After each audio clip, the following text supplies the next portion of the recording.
हरिः ओं श्री गुरुभ्यो नमः। हरिः ओं शन्नो मित्रः शं वरुणः शन्नो भवत्वर्यमा शन्न इन्द्रो बृहस्पतिः शन्नो विष्णुरुक्रमः। नमो ब्रह्मणे नमस्ते वायो त्वमेव प्रत्यक्षं ब्रह्मासि त्वमेव प्रत्यक्षं ब्रह्म वदिष्यामि ऋतं वदिष्यामि सत्यं वदिष्यामि तन्मामवतु तद्वक्तारमवतु अवतु माम् अवतु वक्तारम्। ॐ शान्ति शान्ति शान्तिः।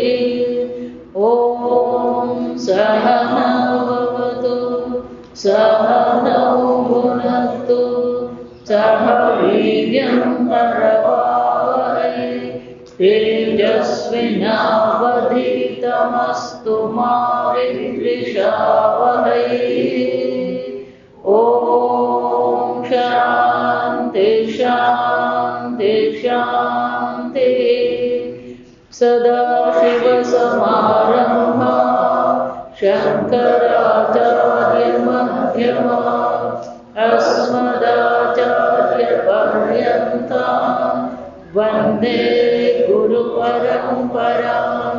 श्रुतिस्मृतिपुराणानाम् आलयं करुणालयं नमामि भगवत्पादं शङ्करं लोकशङ्करं शङ्करं शङ्कराचार्यं केशवं बादरायणं सूत्रभाष्यकृतौ वन्दे भगवन्तौ पुनः पुनः। ईश्वरो गुरुरात्मेति मूर्तिभेदविभागिने व्योमवद्व्याप्तदेहाय दक्षिणामूर्तये नमः। निधये सर्वविद्यानां विशदे भवरोगिणां गुरवे सर्वलोकानां दक्षिणामूर्तये नमः। ॐ नमः प्रणवार्थाय शुद्धज्ञानैकमूर्तये निर्मलाय प्रशान्ताय दक्षिणामूर्तये नमः। मङ्गलं मे दिशतु विनायकः मङ्गलं मे दिशतु विनायकः मङ्गलं मे दिशतु सरस्वती मङ्गलं मे दिशतु सरस्वती मङ्गलं मे दिशतु महेश्वरी मङ्गलं मे दिशतु महेश्वरी मङ्गलं मे दिशतु सदाशिवः मङ्गलं मे दिशतु सदाशिवः। साथ विश्वं दर्पणदृश्यमाननगरी तुल्यं निजान्तर्गतं पश्यन्नात्मनि मायया बहिरिवोद्भूतैः यथा निद्रया यस्साक्षात् कुरुते प्रबोधसमये स्वात्मानमेवाद्वयम् तस्मै श्रीगुरुमूर्तये नम इदं श्रीदक्षिणामूर्तये।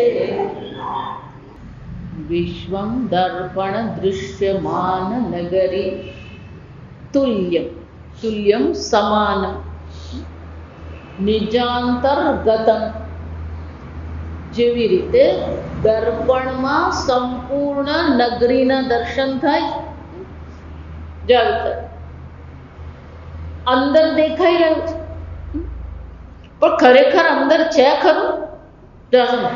તુલ્યમ એટલે સમાન.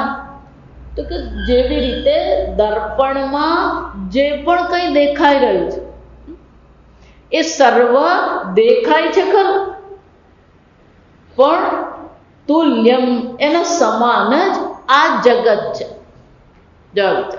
એનો અર્થ શું થયો? આ જેવી રીતે પ્રતિબિંબની કોઈ પણ પ્રકારની પોતાની સત્તા નથી, પ્રતિબિંબનો પોતાનો કોઈ પ્રકાશ નથી, એ જ રીતે આ જગત પણ કેવું છે? અસતઃ ભાવ ન વિદ્યતે. બહુ પ્રારંભમાં જ ભગવદ્ ગીતામાં ભગવાન આ વાત કહી ગયા કે તમે જેને છે કહીને ચાલી રહ્યા છો, ખરેખર એ છે જ નહીં. ભલે આપણે એને છે એમ કહીએ છીએ, એનું અસ્તિત્વ આપણે માનીએ છીએ, પણ ખરેખર એનું અસ્તિત્વ જ નથી. ભાવ અસ્તિત્વ નાસ્તિ. જો એટલે આપણે પહેલા એને છે માનીએ છીએ અને પછી એને ઠીક કરવાનો પ્રયત્ન કરીએ. પેલા રણમાં જઈએ ને, જો અહીંયા પણ ઉનાળામાં આપણે પેલા ડામરના રસ્તા પર જઈએ તો ભર બપોર હોય, ગરમી હોય, તો રસ્તા પર આપણને શું દેખાય? પાણી દેખાય. જો પાણી દેખાય જ એટલું નહીં, સામેથી ટ્રક આવતી હોય તો એમાં ટ્રકનું પ્રતિબિંબ પણ દેખાય. આજુબાજુ વૃક્ષો છે તો એ વૃક્ષનું પ્રતિબિંબ પણ અંદર દેખાય. જો આ સમજતી વાત. એટલે પેલું પ્રતિબિંબ પણ દેખાઈ રહ્યું છે, પાણી પણ દેખાઈ રહ્યું છે, પણ નજીક જઈને જોઈએ તો શું થાય? કંઈ જ નથી.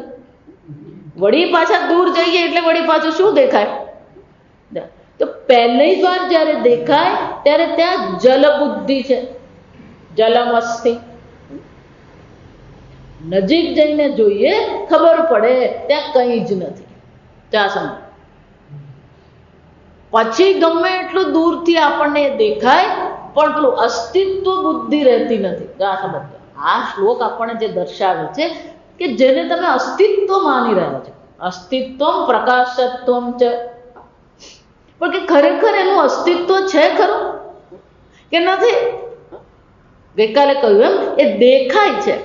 પહેલા જલમ અસ્તિ, આમ જલ બુદ્ધિ થઈ, ખબર પડી જલ ત્યાં નથી, જલમ નાસ્તિ.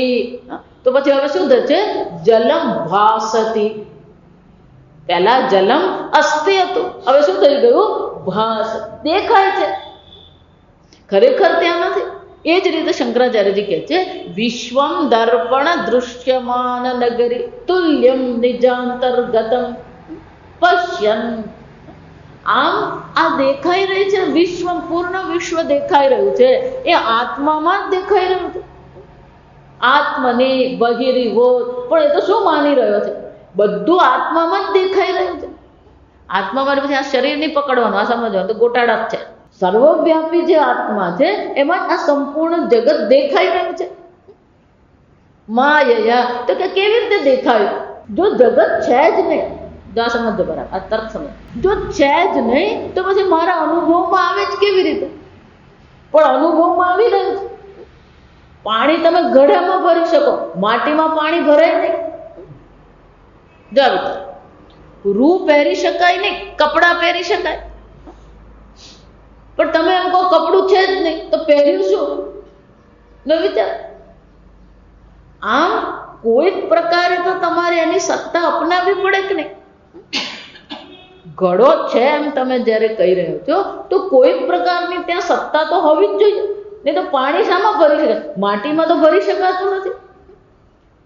કપડાં પહેરી શકીએ, રૂ પહેરી શકાય નહીં, અને રૂમાંથી કપડું બને નહીં, તાંતણામાંથી બને. તો પેલું રૂમાંથી તાંતણા તો બનાવવા જ પડે, અને એ તાંતણાને તાણા માણા કરીને શું કરવું પડે? કપડું બનાવવું પડે. એ કપડું એ પહેરાય નહીં. સમજો, કપડામાંથી પછી શું કરવું પડે? પેલો દરજી શર્ટ બનાવે, પેન્ટ બનાવે. જો સમજો બરાબર. આમ એક પ્રક્રિયા છે. રૂમાંથી તાંતણા, તાંતણામાંથી કપડું, કપડામાંથી પછી શર્ટ અને પેન્ટ. જો વિચાર, તો કે તમે એમ કહી દો છે જ નહીં. પશ્યન દેખાય છે બધું, અનુભવમાં આવી રહ્યું, જો સમજો. અને જો અનુભવમાં આવી રહ્યું છે તો પછી તમે એને નથી એવું કેવી રીતે કરી શકો? જો બધા જે દ્વૈતવાદીઓ છે એમનો આ તર્ક છે કે અનુભવમાં આવે છે. બે તર્ક છે એમના, જો સમજો. એક અનુભવ એમનો તર્ક છે, બીજો તર્ક એવું કહે છે કે જો પરમાત્મા સત્ય છે, પરમાત્મા સત્ય છે, તો કે સત્ય પરમાત્મા જે બનાવે એ મિથ્યા કેવી રીતે હોય?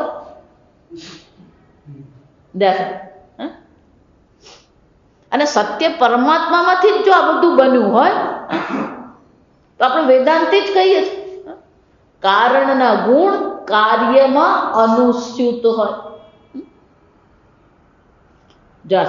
કાર્યાનુમેયા, જેવું કાર્ય છે એના પછી કારણ ખબર પડે, વડ એવા ટેટા. જો સમજો, તો આ જગત મારા અનુભવમાં આવી રહ્યું છે, આ જગત સત્ય પરમાત્માએ બનાવ્યું છે, તો પછી તમે એને ખોટું કેવી રીતે કહી શકો? જો સમજવાનું પડે. એટલા માટે શંકરાચાર્યજી પહેલું દ્રષ્ટાંત આપી દીધું કે જેમ દર્પણમાં નગરી દેખાય છે એવી જ આત્મામાં આ જગત દેખાઈ રહ્યું છે. જો સમજ, પશ્યન આત્મને, કે તો દેખાયું કેવી રીતે? દર્પણમાં પ્રતિબિંબ ક્યારે દેખાય? બાર બિંબ હોવું જોઈએ. જો સમજો, એટલે આ શ્લોક જેટલો સરળ દેખાય ને એટલો નથી. આ સમજ, બાર બિંબ હોય તો પ્રતિબિંબ દેખાય. તો પછી બહાર જગત હોવું જોઈએ, જે જગત આ આત્મામાં દેખાઈ રહ્યું છે દર્પણમાં. કેવું છે? તો પછી તો જગત સત્ય કેવું પડે તમે? ભલે બિંબ પ્રતિબિંબ મિથ્યા છે પણ બિંબ તો સત્ય ખરું કે નહીં? જેને કારણે આ નગરી દેખાઈ રહી છે એવું છે. માયયા, જો સમજ, શંકરાચાર્યજી પાસે તરત જવાબ હાજર છે. માયયા, આ માયાને કારણે છે કે સત્ય આત્મામાં આ અસત જગત દેખાય કેવી રીતે? જો એટલે જ બ્રહ્મસૂત્રનો પ્રારંભ પણ આ જ છે. આ સમજવા, બ્રહ્મસૂત્રના શાંકર ભાષ્યનું પહેલું વાક્ય જે છે ને એ પૂર્વ પક્ષ છે. બધા એને પેલો સિદ્ધાંત માનીને જ ચાલી રહ્યા. શંકરાચાર્યજી ત્યાં શું કહે છે? યુષ્મદ અસ્મદ પ્રત્યયો.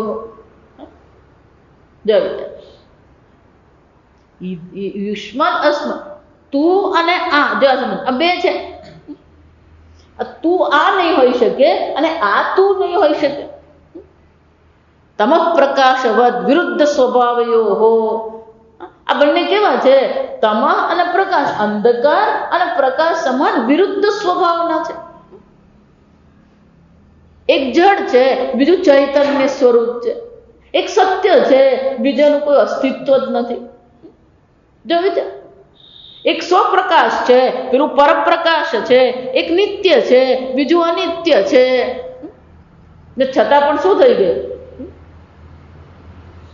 અને અંગ્રેજીમાં કહે અનહોલી કોમ્બિનેશન, અપવિત્ર બંધન.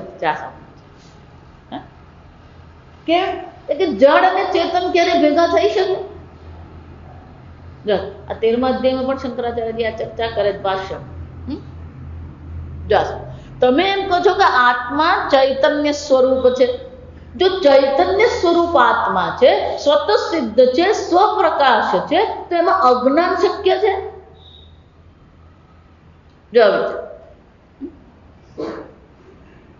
ચૈતન્ય સ્વરૂપ આત્મા છે, કોઈને પણ એવો અનુભવ થાય છે હું જડ છું, કોઈને પણ એવો અનુભવ થાય છે હું નથી. આત્માના અભાવનો અનુભવ કોઈને નથી.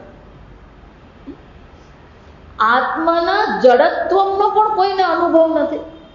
અને જો જડત્વ અને અસ્તિત્વ, જો આ સમજો, જો અનુભવ જ નથી તો પછી આ સ્થૂળ દેહ જે છે એમાં અહમ બુદ્ધિ થાય જ કેવી રીતે? દેહાત્મ બુદ્ધિ જેને આપણે કહીએ છીએ એ દેહાત્મ બુદ્ધિ શક્ય જ નથી. કેમ? કે એક જડ છે, બીજું ચેતન છે. એક અનિત્ય છે, બીજું નિત્ય છે. જો વિચાર, આમ વિચાર કરીએ, વિવેક વિચાર કરીએ, સત્ય અને મિથ્યાનો, નિત્ય અને અનિત્યનો વિવેક કરીએ તો આ બે ભેગું થાય એવું છે જ નહીં. જો ઘણી વાર આ ભારત દેશમાં એવું થાય કે પેલા મા બાપ કહે ને એટલે પેલો છોકરો પરણી જતો હોય, છોકરી મા બાપ કહે એટલે પેલા છોકરા સાથે પરણી જાય. હવે એવું બધું રહ્યું નથી. પહેલા પેલો થતું એટલે પેલો બતાવે, છોકરો બતાવે, પેલી છોકરી તો ના પાડવાનું, હા પાડવાનું કશું હોય જ નહીં. મા બાપે છોકરો બતાવે એટલે શું કરવાનું? પેલું પરણી જવાનું. એટલે પેલું પરણી જાય. છોકરો પેલો એન્જિનિયર થયેલો હોય અને આ 5મું 6ઠું ધોરણ ભણેલા જા, એટલે પછી એને માટે કહેવાય જા. લોકો જાત જાતની ચર્ચા કરે. અહીંયા ક્યાંક નહીં ખબર, પણ દક્ષિણ ગુજરાતમાં અમારે ખાસ કે આવા બે જણા ભેગા થાય, એક ભણેલો ગણેલો હોય અને પેલી બાપડી બિચારી સ્કૂલે બહુ ગઈ હોય, પછી બે જણા લગ્ન થાય. લગ્ન થાય એટલે બૌદ્ધિક રીતે શું થવાનું? મેચ મનમેળ થાય જ નહીં. જો સમજ. એટલે પછી એવું કે એક ટ્રેક્ટરનું પૈંડું ને એક સ્કૂટરનું પૈંડું. જા સમજ. ગ્રહસ્થ જીવનમાં શું થાય? પેલા બંને પૈંડા સરખા હોવા જોઈએ તો પછી પેલું ગ્રહસ્થ જીવન ચાલે. પેલું એક ટ્રેક્ટરનું પૈંડું છે ને એક શું છે? સ્કૂટર. પેલું મેળ પડે નહીં. જા સમજ. એ જ રીતે એક જળ છે, અનિત્ય છે, પેલું બીજું નિત્ય છે, ચૈતન્ય સ્વરૂપ છે. આ બે ભેગા થાય જ કેવી રીતે? અને છતાં પણ શું છે? આપણો અનુભવ શું કે છે?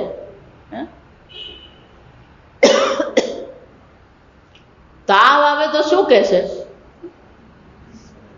મને તાવ આવ્યો. જો આ વાક્ય છે. પડી ગયો તો શું કહેશે? હું પડી ગયો.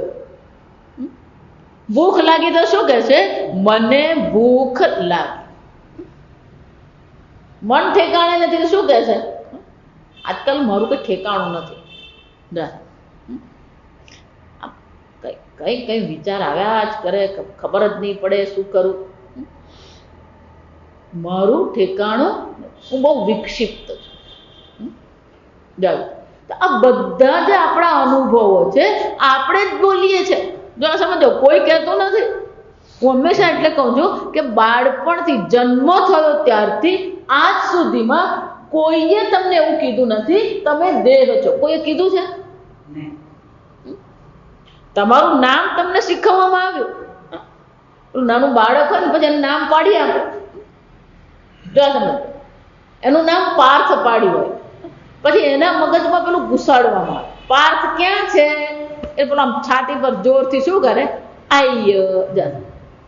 એટલે બધા પાછા પૂછે, દાદા પૂછે, દાદી પૂછે, મમ્મી પૂછે, પપ્પા, મામા, બધા પાર્થ ક્યાં છે? આઈ જા. શરીર ક્યાં છે એમ કોઈ પૂછતું નથી. જો અને પેલા મગજમાં એવું બરાબર ઠોકી દેવામાં આવે. એ પેલા નહીં, આપણા મગજમાં યાદ કરેલું છે. આ સમજ. જો વિચાર, કોઈ તમને દેહ છે એવું તો કોઈ કહેતું જ નથી. જન્મથી જ હું દેહ છું એ શું છે? બધાને સ્પષ્ટ જ છે. બધાને કોઈ એ બાબતમાં શંકા જ નથી. જો વિચાર, એટલે એકવાર એક સ્વામીજી આમ ચાલવા નીકળ્યા. એ ચાલવા નીકળ્યા પછી એમની સાથે ત્યાં જે ત્યાંના સ્થાનિક કોઈ ભાઈ, સત્સંગી ભાઈ હતા, એમની સાથે ચાલતા હતા. પેલા રસ્તામાં ખોવાઈ નહીં જાય. બંને જણા ચાલતા હતા તો અચાનક પેલી ઊંચી દિવાલ આવી, 15 ફૂટની પેલી દિવાલ આવી. એટલે આપણે કઈ અચાનક જોયું એટલે સ્વાભાવિક જ છે. આમ સ્વામી આમ ઊંચું કરીને આમ જોયું. જા સમજ. આમ ઊંચા થઈને જોયું પછી એમને આમ આશ્ચર્ય થયું કે આટલી બધી ઊંચી દિવાલ આ રસ્તા પર કેમ છે? એ પેલા સત્સંગી ભાઈ બાજુમાં ચાલતા હતા. એટલે સ્વામીજી તમને ખબર આ દિવાલની પેલી બાજુ કોણ રહે? એટલે કે ના ભાઈ, મને કશું ખબર નથી. જો સાંભળો, એટલે પેલો અંગ્રેજીમાં સંવાદ ચાલતો. એટલે પેલા ભાઈ અંગ્રેજીમાં જ કહ્યું, Swamiji, do you know who are on other side of this wall? I don't know. Those who are abnormal are on the other side of the wall. Yeah. જે લોકો કેવા છે, અસાધારણ છે, એબનોર્મલ. બરાબર. એટલે સ્વામીજી કે વોટ અબાઉટ ધીસ સાઇડ?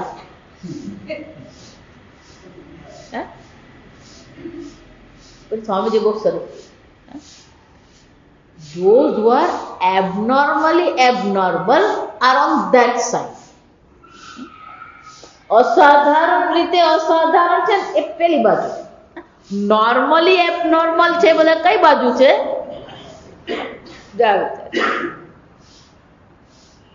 કે બધા જ પોતાના દેહ માને, બધા જ પોતાને પતિ પત્ની માને, બધા જ પોતાને માતા પિતા માને, બધા જ પોતાના, એટલે બધા જ શું માને છે? આ ભાઈ હરખા, આપણે બે સરખા. જો વિચાર, એટલે ક્યારેય એવો કોઈ પ્રશ્ન આપણે મનમાં ઉઠાવતા જ નથી કે ખરેખર હું શરીર છું, ખરેખર હું આ મનુષ્ય છું, ખરેખર હું સ્ત્રી કે પુરુષ છું, ખરેખર હું માતા કે પિતા છું. જો વિચાર, આવો કોઈ પ્રશ્ન આપણે ક્યારેય મનમાં ઉઠાવતા જ નથી. આપણને એમ જ લાગે કે આ બધું બરાબર ને, માતાજી આ તમે આવો વેદાંત ભણાવો ને આ બધું મગજમાં એવું નાખો ને કે અમારું જીવન એ બધું પછી ઉથલ પાથલ થઈ જાય. અત્યાર સુધી અમે બહુ શાંતિથી રહેતા હતા, હવે શું થયું? આ હવારના પોરમાં શું છે તે વિચારજો. એટલે લોકોને વેદાંત એટલે તો ખરેખર વિક્ષેપ લાગે. માતાજી એના કરતા આમ ભગવાનનું ધ્યાન કર્યું, ભગવાનની પૂજા કરી, મંદિરે જયા, બે માળા કરી, શાંતિ. આ હવારના પોરમાં શું છે? મગજનું દહીં કરી નાખવાનું. કેમ? બધું સાધારણ જ છે, બધા જ પોતાના દેહ માને છે, બધા જ પોતાને આ કરી રહે. એટલે આપણા અનુભવ પર તો ક્યારેય કોઈ પ્રશ્ન ઉઠતો જ નથી. આ સમજો. એટલા માટે આ શંકરાચાર્ય એમ સીધું જ શરૂ કરે કે તું જેને સત્ય માની રહ્યો છે એ ખરેખર સત્ય છે જ નહીં. કેમ? દર્પણ દૃશ્યમાન નગરી તુલ્યમ નિજાંતર્ગતમ. તું જેને સત્ય માનીને ચાલી રહ્યો છે એ તો દર્પણમાં દેખાઈ રહેલા પ્રતિબિંબ સમાન છે. તું એને સત્ય માની રહ્યો છે, ખરેખર એ સત્ય છે જ નહીં. તું એવો માની રહ્યો છે કે આ બધી વસ્તુ બરાબર જ છે, કે જો એવું જ જો હોય તો પછી પણ આ તમે પ્રતિબિંબની ચર્ચા કરી તો આ બિંબ છે ક્યાં? જો વિચારી દો.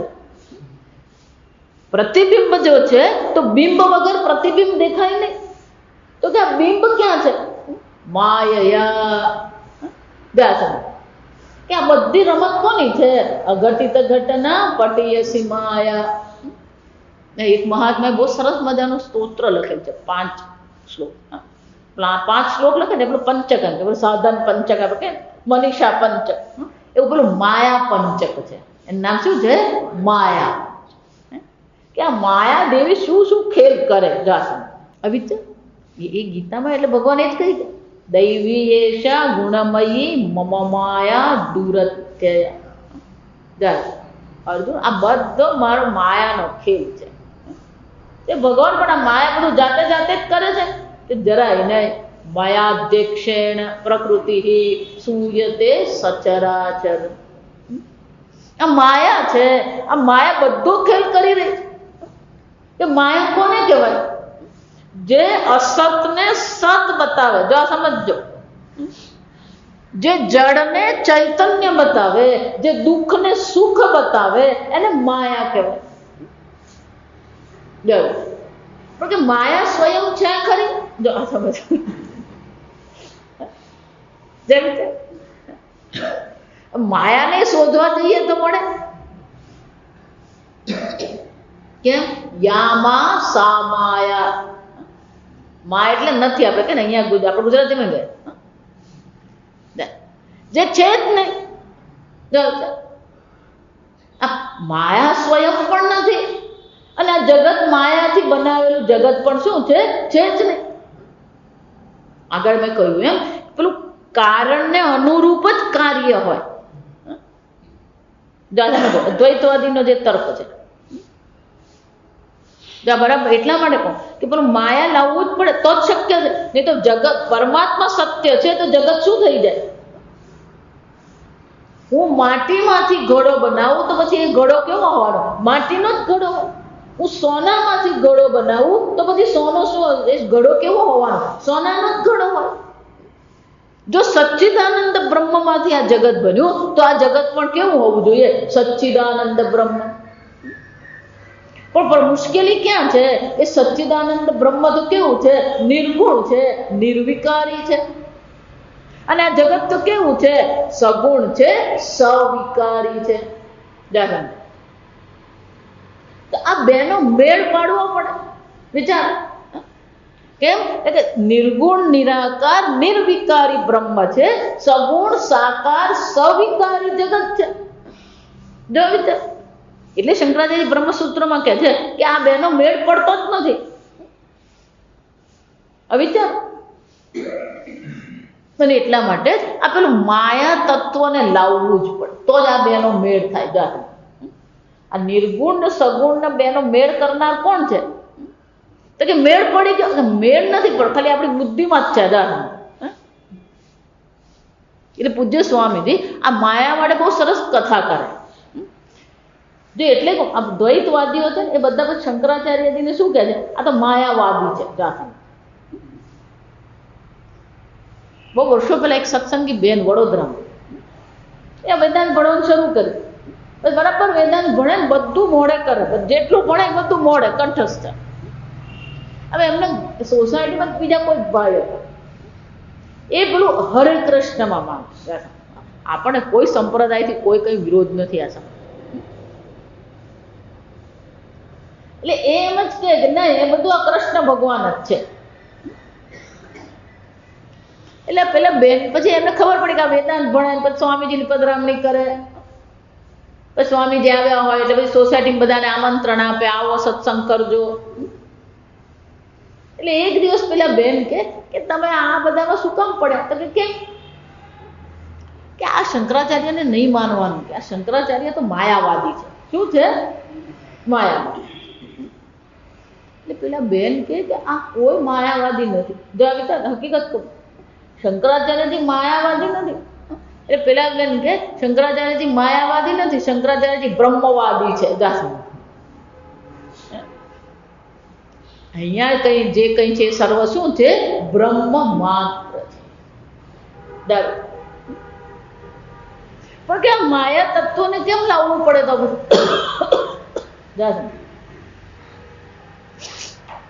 એટલે કથા જ બહુ મજાની છે. એક શેઠ હતા, શેઠને 3 પુત્રો અને ખૂબ સંપત્તિ, જમીન હતું, હાથી ઘોડા બધું. એટલે સ્થાવર અને જંગમ, એને શું કહેવામાં આવે? સ્થાવર અને જંગમ. એટલે જે સ્થાવર સંપત્તિ હતી એ તો કે ભાઈ આ ઘર આનું ને પેલું ઘર આનું ને આટલી જમીન આની, આ બધું સ્થાવર સંપત્તિ ને તો બધું લખાઈ જાય. સમજ. પેલું જંગમ એટલે ઘોડા છે, હાથી છે, ગાય છે. એ પેલું વસિયતનામું લખવું હોય ને તો આ ઘોડા તો વધતા હોય ને ઘટતા હોય. ગાય પણ 2 ઉમેરાય જાય, 2 ઓછી થઈ જાય. એટલે એમાં સંખ્યા તો તમે લખી શકો ને. એટલે શેઠને પેલા હાથી વેચવાના હતા, એ હાથી માટે એમણે પેલું ટકાવારી લખી કે ભાઈ આટલા ટકા આ છોકરાને.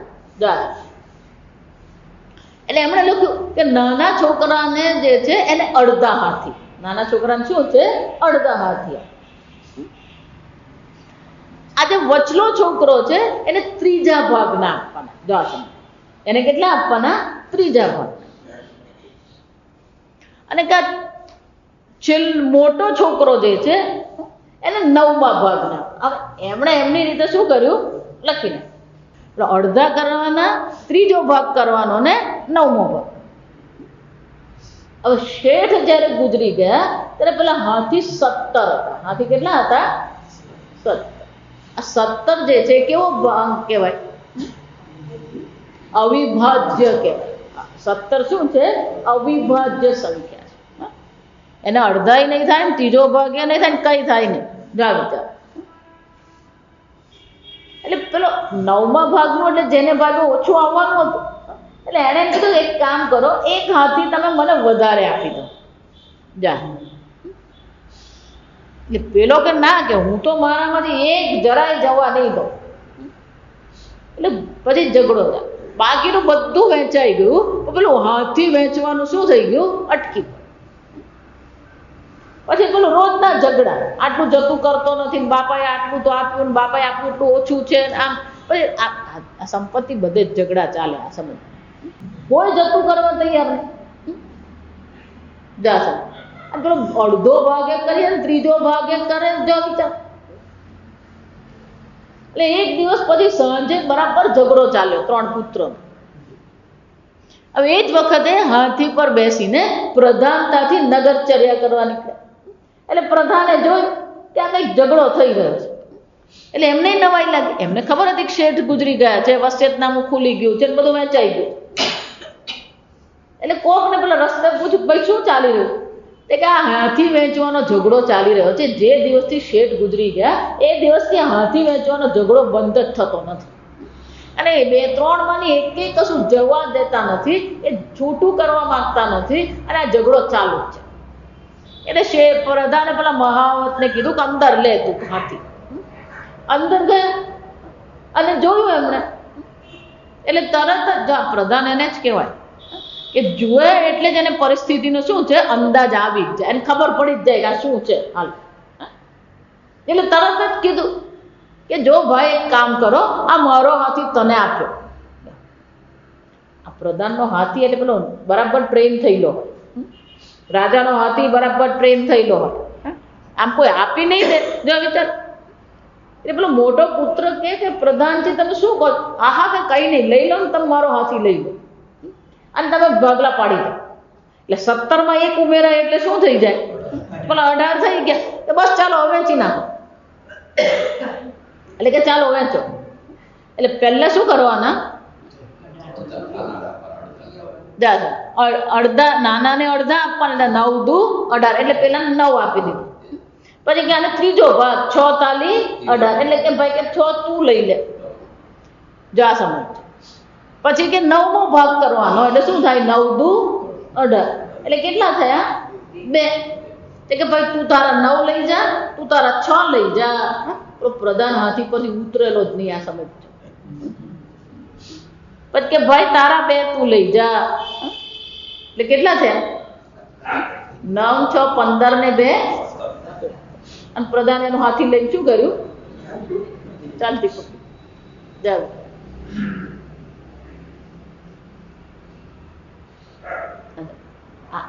માયા એટલે શું છે? 18મો હાથી. માયા શું છે?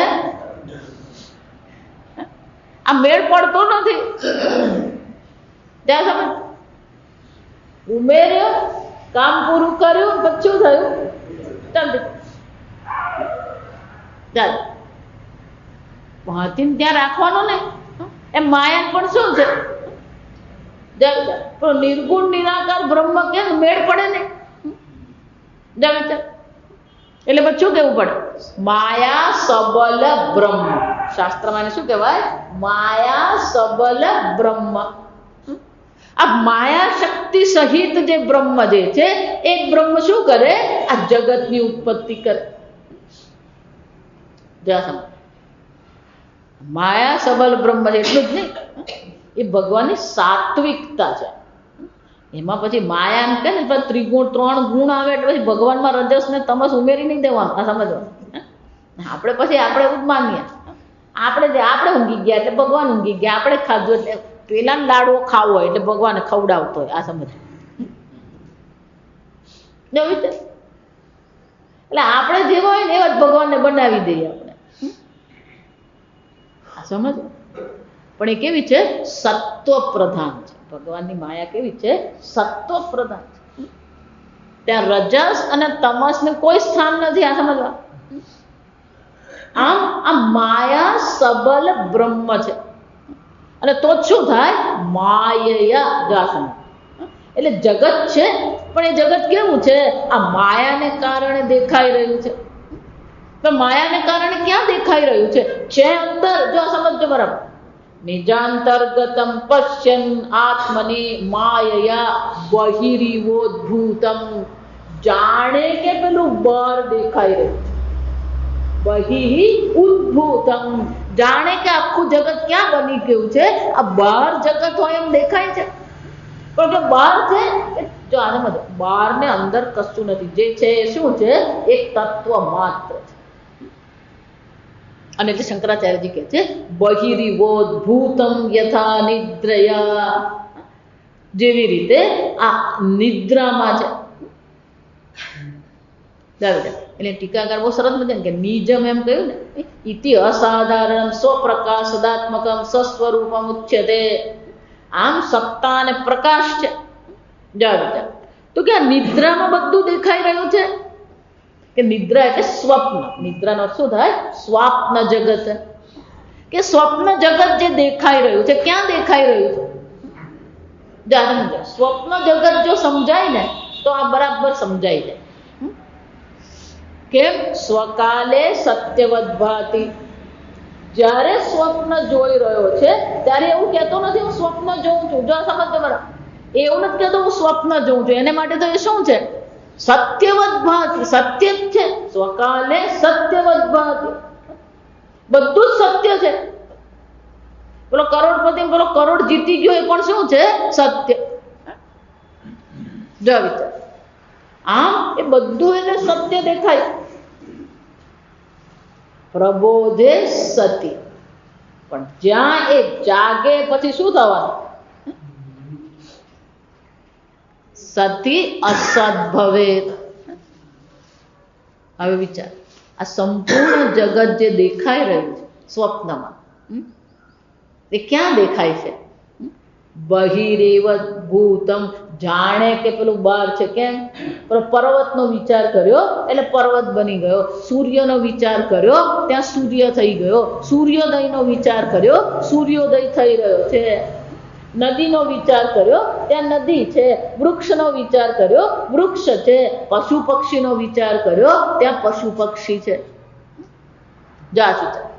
જ્યાં એને વિચાર કર્યો એ વિચાર જ શું બની જાય? જ્યાં પર્વતનો વિચાર જ પર્વત બની ગયો, પશુ પક્ષીનો વિચાર જ પશુ પક્ષી બની ગયો. જો સમજો, નદીનો વિચાર જ નદી બની ગયો, સૂર્યનો વિચાર કર્યો ત્યાં સૂર્ય હાજર થઈ ગયો, સૂર્યોદયનો વિચાર કર્યો અને ત્યાં સૂર્યોદય જોઈ રહ્યો છે. એ સૂર્યનું પેલું નદીમાં પ્રતિબિંબ પડી રહ્યું છે, એ પ્રતિબિંબ પણ એ જોઈ રહ્યો છે. વિચાર, આમ બધું જ એને દેખાય છે. અને એ સ્વપ્ન જગતમાં એને પોતાનું પણ શું દેખાય છે? શરીર દેખાય. અને કાર્યકરણ સંઘાત જેને કહેવામાં આવે, આમ પોતાનું કાર્યકરણ સંઘાત પણ અંદર છે. અને એ કાર્યકરણ સંઘાતની મદદથી એ શું કરી રહ્યો છે? આ સંપૂર્ણ વિશ્વ જોઈ રહ્યો છે. એટલે જ્યારે સ્વપ્નનો અનુભવ કરીએ ત્યારે આપણને શું લાગે? હું સ્વપ્ન જગતમાં છું અને સ્વપ્ન નથી ત્યાં, હું જગતમાં છું અને જગતના એક અંશ રૂપે, એક કાર્યકરણ સંઘાત રૂપે હું શું કરું છું? આ સંપૂર્ણ જગતનો અનુભવ કરું છું. તો એનો અર્થ શું થયો? ત્યાં સ્વપ્ન, ત્યાં જગત છે, જગતની અંતર્ગત પોતાનું કાર્યકરણ સંઘાત છે અને એ કાર્યકરણ સંઘાતથી એ બધા સંપૂર્ણ જગતનો અનુભવ કરી રહ્યો છે. તો ત્યાં શું છે? દ્રષ્ટા છે, દ્રશ્ય છે અને દર્શન ક્રિયા થઈ રહી છે. ત્રણે ત્રણ છે. પ્રબોધે સતી. પણ તમે કોણ છો? સંપૂર્ણ સ્વપ્ન જગત. સ્વપ્ન જગતની અંતર્ગત કાર્યકરણ સંઘાત, આ બધાને પણ શું કરી રહ્યા છો? જોવા વાળો સાક્ષી કહેવાય. એટલે સ્વપ્નમાં તમારા બે છે. વ્યષ્ટિ રૂપે તમે સ્વપ્ન દ્રષ્ટા છો, વ્યષ્ટિ રૂપે તમે સ્વપ્ન દ્રષ્ટા છો, અને સમષ્ટિ રૂપે તમે કોણ છો? સ્વપ્ન સાક્ષી છો. એટલે ટીકાકાર બોલશે યથા નિદ્રા સ્વપ્ન જગત સાક્ષિણી સ્વસ્મિન અધ્યસ્થ.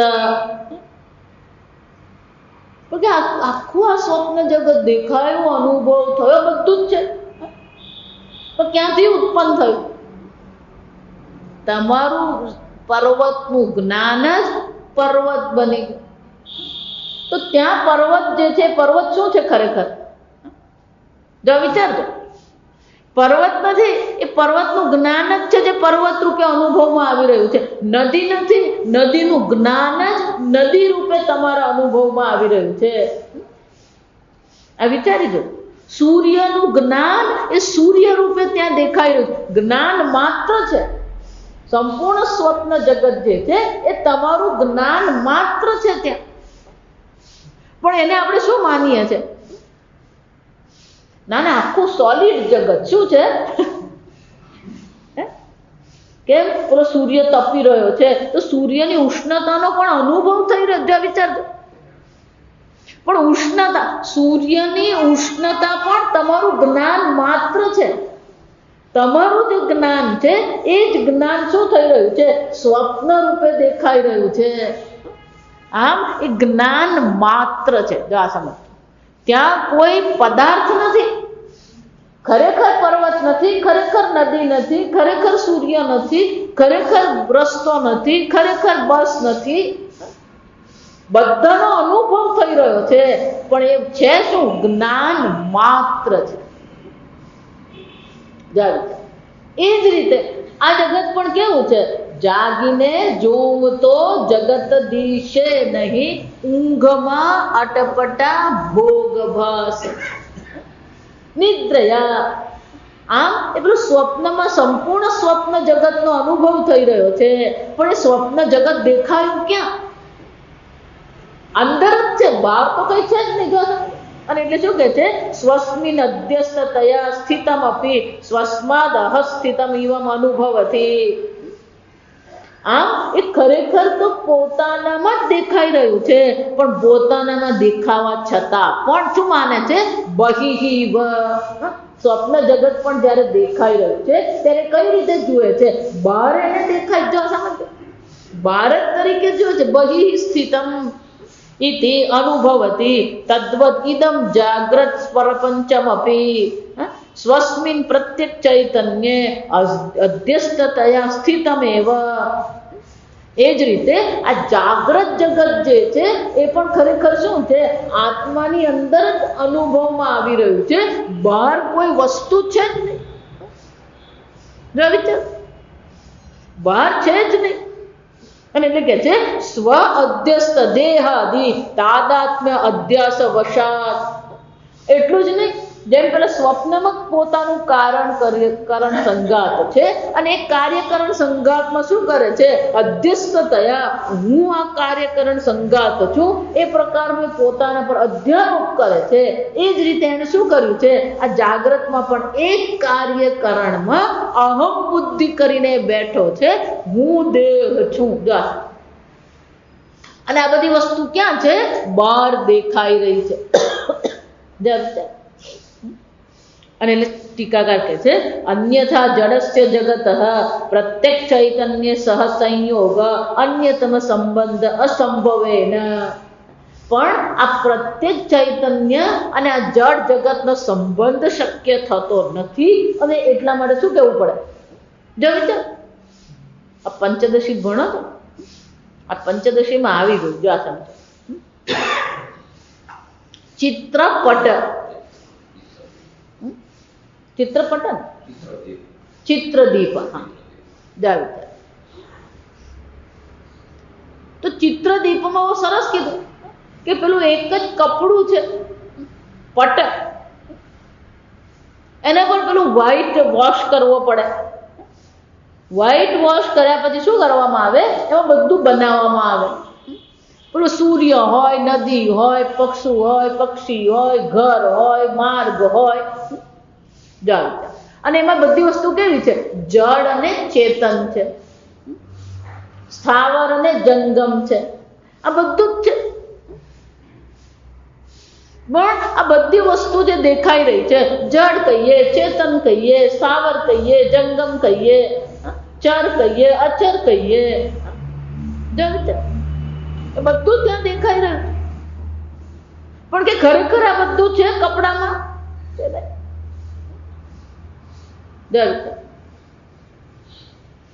પહેલા છે ને આ ખાદી ભંડારમાં બનાવ પેલો દોરો હોય ને એ દોરાને એવી રીતે લોકો ગૂંથે કે પછી એ ગૂંથેલા દોરામાં જ આપણને શું દેખાય? હા, પેલો પર્વત દેખાય, સૂર્ય દેખાય, પેલી છોકરી પાણીનો ઘોડો માથા પર લઈને જઈ રહી છે, આ બધું દેખાય. નીચેથી એક જ દોરો ખેંચો તો શું થઈ જાય? દડો બની જાય. આખું શું બની જાય? એ જ રીતે આ બધું આત્મામાં દેખાઈ રહ્યું છે, પણ પેલું દેખાય છે ક્યાં? જાણે કે બહાર છે, પણ ખરેખર બહાર છે નહીં. અધ્યસ્ત થયા એ બહાર દેખાઈ રહ્યું છે, પણ ખરેખર બહાર છે જ નહીં. તો કે અંદર છે, કે અંદર નથી. પાછું ગોટાળા નહીં કરો.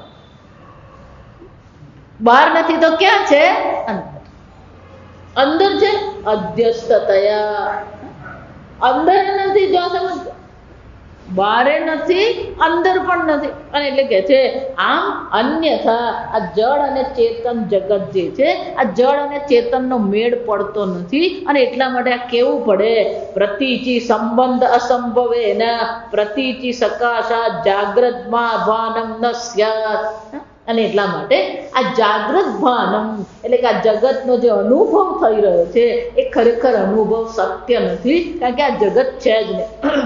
જો આ વિચાર, આપણે ભલે એને છે માનીને ચાલી રહ્યા છે, પણ ખરેખર દરેક વસ્તુનું કોઈ અસ્તિત્વ છે જ નહીં. અને એટલા માટે જ કહે છે પૂરત્રયે ક્રીડતી જીવ તતસ્તુ જાતમ સકલમ વિચિત્રમ. પેલા કૈવલ્ય ઉપનિષદમાં આ સરસ મજાનો મંત્ર છે કે આ જીવ બધાને સત્ય માનીને પછી શું કરે છે? આ ત્રણ પૂરમાં, સ્વપ્ન જગતમાં, જાગ્રત જગતમાં, સુષુપ્તિ જગતમાં એ શું કરતો રહે છે? પૂરત્રયે ક્રીડતી જીવ. આ ભટકતો રહે છે ત્રણ અવસ્થામાં. અને બધાને શું માને છે? સત્ય માનીને જાતમ સકલમ વિચિત્રમ. પણ એ પોતાને ઓળખતો જ નથી. કેમ? આધારમ અખંડ આનંદ બોધ યસ્મિન લયમ યાતિ પુરત્રયે ચ. પણ કે ચૈતન્ય આત્માની દ્રષ્ટિએ વિચારીએ તો કે જાગ્રત, સ્વપ્ન અને સુષુપ્તિ છે ખરા?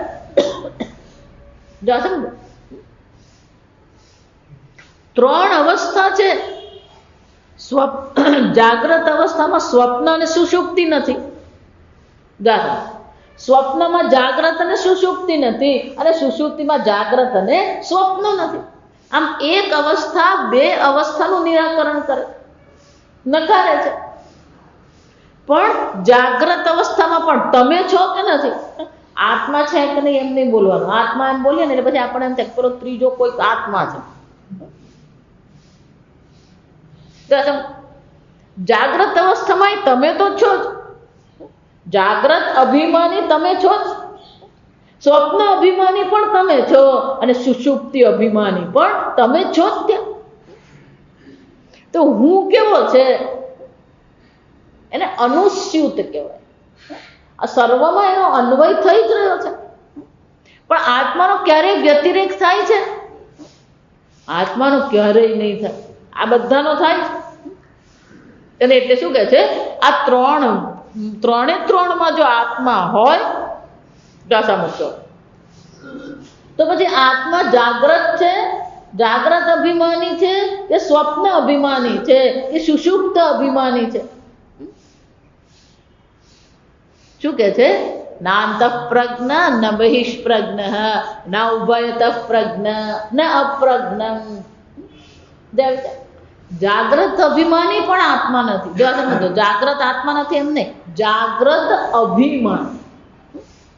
એ જ રીતે સ્વપ્ન અભિમાની પણ આત્મા નથી, સુષુપ્ત અભિમાની પણ આત્મા નથી. આ ત્રણેયથી રહિત અસંગ અખંડ ચૈતન્ય આત્મા છે. ત્રણે ત્રણમાં એ રહે છે, છતાં એ ત્રણે ત્રણ વગર છે. માતાજી, આ ત્રણ વગરના આત્માનો અનુભવ ક્યારે થાય? ક્યારેય નહીં થાય. ને સમાધિમાં થાય કે નહીં? વિચાર, કોઈ પણ સમયે આ સમજો, સમાધિ પણ વિચાર બીજી રીતે સમાધિ આત્માનો ગુણ છે કે મનનો ગુણ છે? એટલે મનની અવસ્થા છે. તો સમાધિમાં આત્મા પણ કેવો છે?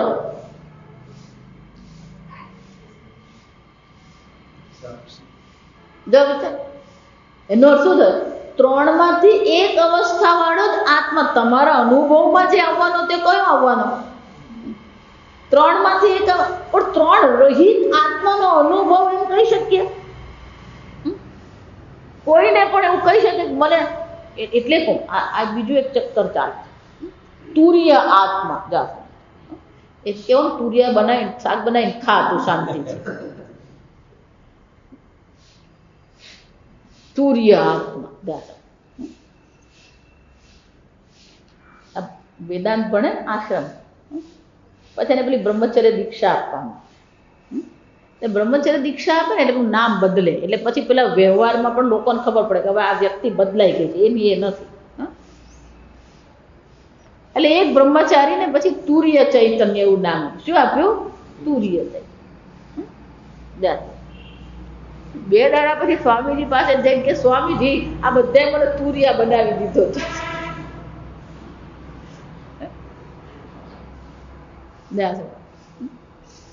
તુર્ય આત્મા એવું આપણે કહીએ, પણ તુર્ય શબ્દનો અર્થ શું છે? તુર્યનો અર્થ થાય ચતુર્થમ. સંસ્કૃત ભાષામાં તુર્ય શબ્દનો અર્થ શું છે? ચતુર્થમ. ચોથો. ચોથો કેમ કીધો? કે પછી ત્રણ અવસ્થા રહિત છે એટલા માટે શું કહેવું પડે એને? ચોથો. બાકી ચોથો પણ નથી. જો સમજો, એ ચોથો નથી, પણ આ ત્રણ રહિત છે એવું દર્શાવવા માટે શ્રુતિ માતાએ શું કહેવું પડે? ચોથો એમ કેવું પડે. શાંતમ શિવમ અદ્વૈતમ. મંત્રમાં તુર્ય શબ્દ નથી, આ સમજો. હા, ત્યાં ચતુર્થમ મન્ય છે. જો સમજ, ત્યાં તુર્ય શબ્દ નથી. આ તુર્ય શબ્દ પાછળથી આવેલો, પરંપરામાં પાછળથી ઉમેરાયેલો શબ્દ છે. એવો આ શાસ્ત્રમાં મિથ્યા શબ્દ ક્યાંય નથી. આ સમજો, હકીકત. સંપૂર્ણ ગીતા જુઓ ને ઉપનિષદ જુઓ, પેલો મિથ્યા શબ્દ નથી, અસત શબ્દ છે. અસત ભાવ ન વિદ્ય. પરંપરામાં વાપરવામાં આવતા શબ્દો છે, પણ શાસ્ત્રમાં તુર્ય શબ્દ નથી. શાસ્ત્રમાં તો પેલો ચતુર્થમ એમ કહેવામાં આવે. આ આત્મા જે છે કેવો છે? પૂરત્રય ક્રીડતી. આ ત્રણ ત્રય પૂરમાં નગરીમાં શું કરતો રહે છે? એ ફરતો રહે છે. પણ કે ત્રણે ત્રણ છે કે નહીં? એ ત્રણમાંનો એક કે નથી. પણ આ ત્રણ વગરનો મને બધું ગોળ ફરીને પેલો અનુભવ પર આવીને જ ઊભું રહી જાય. સમજો, ભલા વેદાંતિઓ પણ ફરીને પાછા ક્યાં આવે? આ અનુભવ પર જ આવે. આ સમજો. પણ આત્માનો અનુભવ કરવો પડે.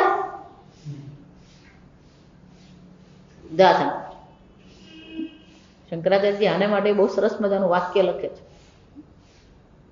જો વિચાર, કોઈ પણ અનુભવ, એ અનુભવ થાય એ પહેલા અનુભવ કરતા પ્રમાતા હોવો જોઈએ કે નહીં હોવો? પ્રમાતરી સતી. આ જેટલા પણ અનુભવ થઈ રહ્યા છે એ અનુભવ પહેલા તમે અનુભવ કરનાર છો કે નથી? છે. એટલે કહું છું, અનુભવ પહેલા આત્મા કે અનુભવ પછી આત્મા? આ બધા ચક્કર ક્યાં ફેરવી રહ્યા છે? હું આત્માનો અનુભવ કરું, પણ બધા અનુભવ જેને કારણે થઈ રહ્યા છે અને બધા અનુભવનું જે અધિષ્ઠાન તત્વ છે એ આત્મા તું છે. એટલે કેનો ઉપનિષદમાં કેવું પડ્યું? તદેવ બ્રહ્મત્વમ વિધિ. એ બ્રહ્મ તું છે. ત્વમ વિધિ ઐક્ય છે, એ બ્રહ્મ તું છે. નેદમ યદિદમ ઉપાસે ઇદમ તયા. આ તરીકે જો તું જેનો અનુભવ કરી રહ્યો છે એ આત્મા ક્યારે હોઈ શકે જ નહીં. હા, અનુભવ નહીં. જેને કારણે અનુભવ થઈ રહ્યો છે એ ચૈતન્ય સ્વરૂપ આત્મા તમે છો. પછી એ સ્વપ્નનો અનુભવ હોય, જાગ્રતનો અનુભવ હોય કે સુષુપ્તિનો અનુભવ હોય, આ બધા અનુભવમાં સર્વ અનુભવ રહિત સમજો ચૈતન્ય, પ્રત્યેક ચૈતન્ય આત્મા તમે છો. અને એટલે શું કહેવામાં આવ્યું? માયયા બહિરીવો ભૂતમ યથા નિદ્રયા. આમ પેલું માયાને કારણે જાણે કે બહાર હોય એવું લાગે છે, પણ એ ખરેખર બહાર નથી, આત્માની અંતર્ગત આ બધા અનુભવ થઈ રહ્યા છે. પણ ખરેખર આ બધા અનુભવ કેવા છે? અસત સ્વરૂપ છે, અને ક્યારે એને સત્ય એવું કહી શકીએ એમ છે જ નહીં. આગળ આપણે 11મીએ સવારે ઓમ અસતો મા સદ્ગમય તમસો મા જ્યોતિર્ગમય મૃત્યોર્મા અમૃતંગમય. ઓમ પૂર્ણમદ પૂર્ણમિદં પૂર્ણાત પૂર્ણમુદચ્યતે પૂર્ણસ્ય પૂર્ણમાદાય પૂર્ણમેવાવશિષ્યતે. ઓમ શાંતિ શાંતિ શાંતિ. હરિ ઓમ શ્રી ગુરુભ્યો નમઃ. હરિ ઓમ.